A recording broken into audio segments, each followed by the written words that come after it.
My name's Sameeha Waris, and you're probably wondering why there's a short girl on stage and whether she's mature enough to actually give an intellectual talk. Probably not, but I'll leave that for you to decide. See, I'm going to tell you a little bit about myself because, I'm egotistical that way.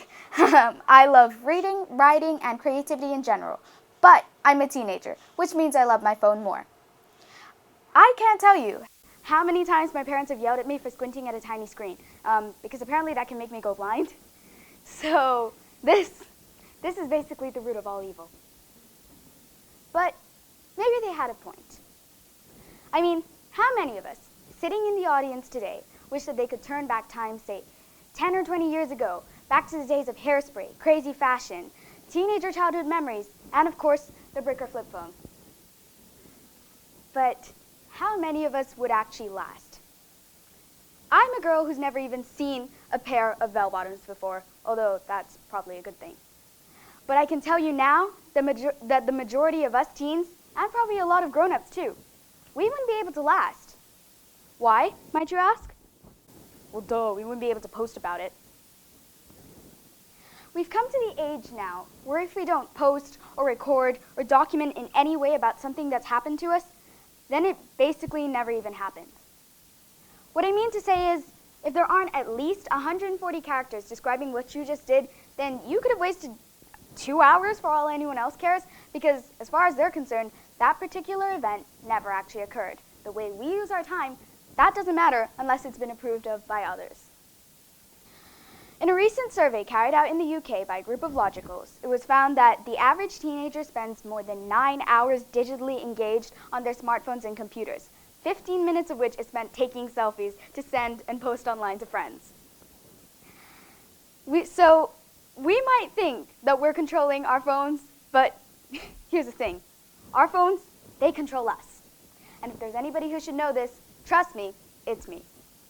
My age group is known to be spending okay, let's be honest, most of our time flicking away through our phones, laptops, iPads, take your pick. And as humans, instead of connecting with our surroundings, the only thing we're connecting with is our phone with its charger. Texting and driving kills more teens than driving under the influence of alcohol does. In another survey carried out in America by the CDC from the age range of people from 18 to 65, it was found that 31% admitted to having texted while driving in the past 30 days, and those just being the people who admitted to it. So, what if the root of our problem, our electronic gadgets, were taken away?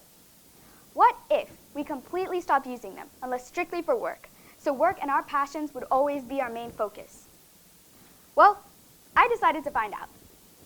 Now, naturally, in order to get reliable, or at least more interesting results, I'd want other people to take part too, right? So, with some trepidation, I approached my peers to see if any of them would like to help me by taking part. To my utter surprise, I'm a generalizer, I know. It was mostly girls who were eager to help me by taking part. It was the boys, however, who remained reluctant. In fact, there was only 10% of the people who took part in my experiment that were actually guys. But what was my experiment? Well, I challenged my peers to go for as long as possible without their phones, unless, of course, strictly for work, preferably for at least a week. So, how did they do? Well, the device they used the most was their phone, mostly for social media. They found that when they took part in my experiment, they got work done a whole lot faster, as well as they found they were more productive, as well as getting around to doing things that they'd been putting off for a while. And in general, they used their phone or other devices while in bed, and it was interesting how when they took part in my experiment, they fell asleep a lot faster. But here's the catch. 95% of them lasted less than 48 hours. Yeah. Fun fact, if you tend to use your electronic devices while in bed and have trouble getting to sleep, it's probably because of the artificial light that your phone produces, preventing the release of melatonin, which makes you sleepier during the night, as well as activating the neurons in your brain that cause you to become more aware. So what I mean to say is the natural clock of your body thinks that the artificial light from your phone is daylight and therefore tells you to stay awake. Now, as another part of my experiment, I also conducted a survey which everyone in my year group took part in. And what we learned from this is social media such as Facebook, Twitter, Instagram, etc. were the most popular. Now, that's understandable, as research shows us that of all things human beings crave the most, communication comes top. 50 billion messages are sent via WhatsApp every single day, yet the Mental Health Foundation found that 1 in 10 of us say that we feel lonelier. I just find it amazing how technology that can bring us closer to strangers on the other side of the world push us further away from people as far as the other side of the dinner table, and how we would rather spend our time judging other people's lives than reflecting upon ourselves. I had people telling me they honestly could only last an hour without their phone. They felt like they'd missed so much, like everyone was talking about them behind their back. It was like stepping back in time and feeling so outdated and so old-fashioned. So, after mixed reviews on how people felt about my experiment, I finally decided to try it out, with, admittedly, a lot of procrastination. And yeah, it wasn't exactly easy. No more snapping photos before every decent-looking meal, texting my friends just because I'm bored, or using it to entertain myself in a boring car ride. And no, I didn't get used to it either.